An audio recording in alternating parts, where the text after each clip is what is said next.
প্ৰধানমন্ত্ৰী আৱাস যোজনা অৰ্থাৎ PMAY যিটো আঁচনি আছে আপোনালোকৰ এই আঁচনিটোৰ আবেদনৰ এতিয়া অন্তিম তাৰিখ আহি পৰিছে অহা 31 ডিসেম্বৰ 2024 তাৰিখলৈকে আপোনালোকে আবেদন কৰিব পাৰিব কিন্তু বহুতে আমাৰ মাজৰ যি হিতাধিকাৰী যিয়ে এতিয়া আবেদন কৰিব পৰা নাই সেই আবেদন কৰিব নোৱাৰা সকলৰ বাবে এই ভিডিঅটো প্ৰস্তুত কৰি উলিওৱা হৈছে আপোনালোকে ক'ত কেনেকুৱাকৈ কি কৰিব লাগে সম্পূৰ্ণ আজিৰ এই ভিডিঅত জানিব পাৰিব বেলেগৰ দৰে ইয়াত আবুল ডাবুল ভিডিঅ বনোৱা নহয় আমাৰ টিম আছে টিমে কাম কৰে আপোনালোকক সহায় কৰে যিসকলে আমাৰ হোৱাটসঅ্যাপ গ্ৰুপত জয়েন হৈ আছে তেওঁলোকে এই কথা ভালকৈ জানে আৰু লগতে আপোনালোকে মনত ৰাখিব এই চেনেলত আপোনালোকে কোৱালিটিৰ সৈতে ভিডিঅ সদায় পায় আপোনালোকক মই কেনেকৈ চৰকাৰী ঘৰত আবেদন কৰা হয় হেয়া মই আপোনালোকক দেখুৱাই দিব নোৱাৰিম ভিডিঅটোৰ আগতে কৈ লৈছো কিছুমান ইউটিউবাৰে ভিডিঅ বনাই আপোনালোকক দেখুৱাম বুলি কৈ মানে আপোনালোকক ভিডিঅটো শেষত কয় যে আপোনালোকে নিজে আবেদন কৰি লব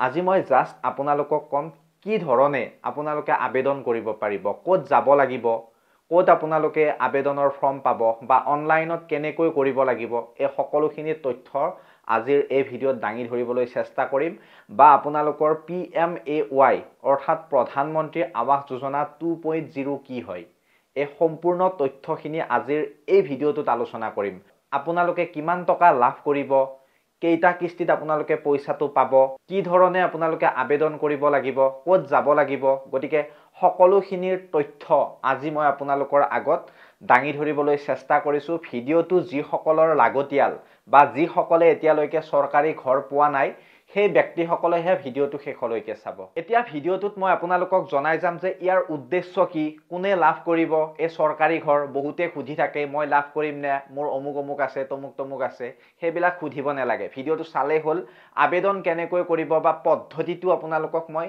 জনাই দিম মুখ্য বিষয় কেইটা আপোনালোকক মই এতিয়া কৈ গৈছো আৰু চৰকাৰৰ এতিয়া মুখ্য লক্ষ্যসমূহ কি হয় আপোনালোকক চৰকাৰে ঘৰ দিয়াৰ ফলত কি হ'ব কিমান ঘৰ দিব সম্পূৰ্ণ তথ্যও আপোনালোকক দি আছো মনত ৰাখিব প্ৰধানমন্ত্ৰী আৱাস যোজনা হৈছে ভাৰত চৰকাৰৰ এটা জনকল্যাণমূলক আঁচনি আৰু এই আঁচনিৰ মূল লক্ষ্য হৈছে 2024ৰ ভিতৰত সকলোৰে বাবে ঘৰ নিশ্চিত কৰা যদি আপুনি এতিয়াও ঘৰ পোৱা নাই তেন্তে ভিডিঅটো শেষলৈকে চাব আৰু কমেন্টত যিসকলে পাইছে এটা কমেন্ট ড্ৰপ কৰিব PMAY 2.0 হৈছে এটা আপোনালোকৰ আঁচনিৰ দ্বিতীয় পৰ্যায় অৰ্থাৎ PMAY 1.0 নহয় এটো 2.0 বাবে ইয়াত কোৱা হৈছে আপোনালোকৰ 2.0 আৰু যত আধুনিক সুবিধা সম্পন্ন ঘৰৰ বাবে সহায় প্ৰদান কৰা হৈছে অসমত বিশেষকৈ গ্ৰামাঞ্চল আপোনালোকৰ চহৰাঞ্চল নগৰাঞ্চল বা আপোনালোকৰ যি দুৰ্বল পৰিয়াল আছে এই অঞ্চলবিলাকৰ সেই অঞ্চলবিলাকৰ পৰিয়ালক ধৰি এই আঁচনিয়ে এতিয়া বহু লোকক নিজৰ ঘৰ পোৱাৰ সুবিধা দিছে চৰকাৰে এই আঁচনিত আপোনালোকৰ আৰ্থিক সাহায্যৰ পৰিমাণ বৃদ্ধি কৰিছে আৰু এখন আধুনিক ঘৰ নিৰ্মাণৰ বাবে এতিয়া প্ৰয়োজনীয় ভাৰসাম্য পূৰ্ণ কৰাৰ চেষ্টা কৰিছে এই কথাখিনি আপোনালোকে মনত ৰাখিব হয়তো বহুতে ক'ব ই বহুত কথা কৈ আছে মানে মেইন কথাখিনি কোৱা নাই যদি আপোনালোকে বেসিক বস্তুখিনি নাজানে তেন্তে আপোনালোকে ঘৰ লব নালাগে আপোনালোকে এই ভিডিঅটো স্কিপ কৰি গুছি যাওক আমাৰ ইয়াত কোৱালিটিৰ সৈতে যেহেতু ভিডিঅ আপলোড কৰা হয় সম্পূৰ্ণ তথ্যখিনি মই দিবলৈ আপোনালোকক চেষ্টা কৰিছো যিসকলে নেচাই ইয়াৰ পৰা উভতি যাব পাৰে আৰু যিসকলে চাব যিসকলে আমাৰ মতে কাম কৰি আহিছে অৰুণোদয় আমি দি আহিছো আগতে বহু সংখ্যক মানুহক আপোনালোকে হয়তো জানে টেকমিঠুৰ নামটো আপোনালোকৰ হয়তো মনত আছে ময়ে টেকমিঠু ফলিস ইনফো চেনেলটো আমাৰ দ্বিতীয় চেনেল আছিল হেতু চেনেল হ্যাক হৈ যোৱাৰ ফলত আমি এতিয়া এই চেনেলত ভিডিঅ আপলোড কৰি আছো সকলোৱে সাবস্ক্ৰাইব কৰি লব যদি আপোনালোকক প্ৰয়োজনীয় বুলি ভাবে এই তথ্যবিলাক এতিয়া 2023 পৰা 2024 লৈ অসমত এতিয়া 5 লাখ নতুন ঘৰ নিৰ্মাণৰ লক্ষ্য লৈছে ভাৰত চৰকাৰে এই কথাটো মনত ৰাখিব 5 লাখ নেক্সট আপোনালোকৰ প্ৰত্যেক পৰিয়ালে 1.5 লাখৰ পৰা 2.5 লাখ টকাৰ অৰ্থ সাহায্য লাভ কৰিব আৰু এই টকাবিলাক আপোনালোকক কিস্তি সিস্টেমত দিব মানে ধৰক এবাৰ 30,000 এবাৰ 70,000 এবাৰ 40,000 ঠিক তেনেকুৱা ধৰণে দিব আপোনালোকে মিলাই লব 1.5 লাখটো বা 2.5 লাখটো অলপ এটা কিস্তিত হয়তো বেছি দিব এটা কিস্তিত হয়তো কমকে দিব পাৰে এতিয়া মনত ৰাখিব প্ৰথমতে স্থানীয় গাঁও পঞ্চায়তৰ কাৰ্যালয় বা নগৰ পঞ্চায়তত আপোনালোকে যোগাযোগ কৰিব লাগিব যদি চৰকাৰী ঘৰ আপোনাক লাগে আপোনালোকে দ্বিতীয়তে যদি ভাবে যে মই নেযাও চৰকাৰী আপোনালোকৰ উন্নয়ন খণ্ড বা পঞ্চায়তত যদি নেযাওঁ বুলি ভাবে তেন্তে আপোনালোকে চৰকাৰৰ এটা ৱেবছাইট আছে, মই আপোনালোকক তলত দি দিছোঁ, pmayg.nic.in ত আপোনালোকে লগইন কৰিব লাগিব। যদি আপোনালোকে নিজে নোৱাৰে, নিজৰ কম্পিউটাৰ বা মোবাইলত যদি নোৱাৰে, ওচৰৰ CSC চেণ্টাৰত এই কামটো কৰিব পাৰিব।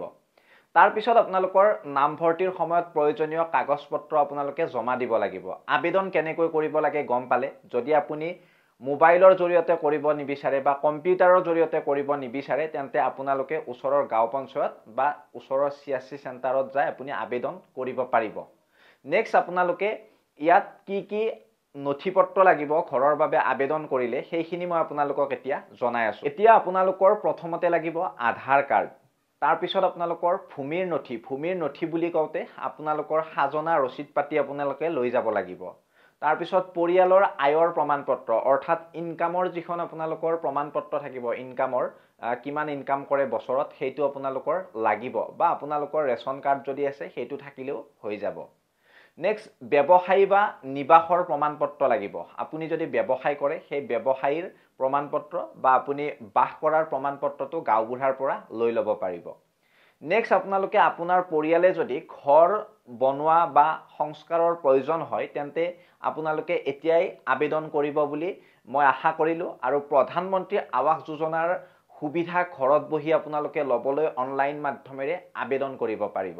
আৰু এই ভিডিঅ'টো যদি আপোনালোকে সুবিধাজনক বুলি ভাবিছে বা কিবা যদি তথ্য লাভ কৰিলে আপোনালোকে এই ভিডিঅ'টোত এটা লাইক কৰিব আৰু ভিডিঅ'টো শ্বেয়াৰ কৰি দিব। হোৱাটছএপ আপোনালোকে ইউজ কৰে, হয়তো সকলোৱে ফেচবুক ইউজ কৰে, সেইবিলাকত আপোনালোকে শ্বেয়াৰ কৰি দিব। ভাল লাগিলে চেনেলটো ছাবস্ক্ৰাইব কৰিব। আৰু আপোনালোকে গম পালে যে অহা 31 ডিচেম্বৰ অৰ্থাৎ আপোনাৰ হাতত আৰু কেইটামান ঘণ্টা আছে। এই ঘণ্টাখিনিৰ পিছতে 31 ডিচেম্বৰ আহি আছে, মঙলবাৰ 31 ডিচেম্বৰ, অহা মঙলবাৰ। সেইবাবে আপোনালোকে এতিয়া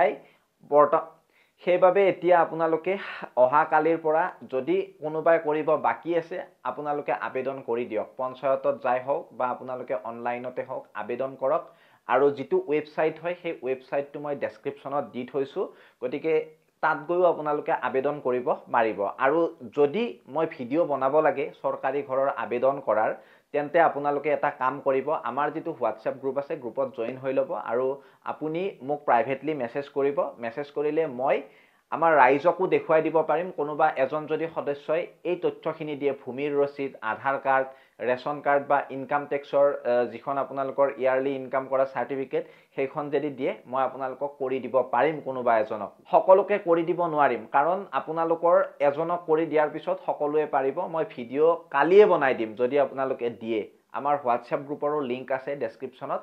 আৰু আপোনালোকক মই এটা কথা কওঁ শেষত, আমাৰ এটা বিজনেছ চেনেল খোলা হৈছে আৰু সেই বিজনেছ চেনেলটোত আপোনালোকে কিছুমান বিজনেছ আইডিয়া পাব যদি আপুনি গাঁৱত বাস কৰে।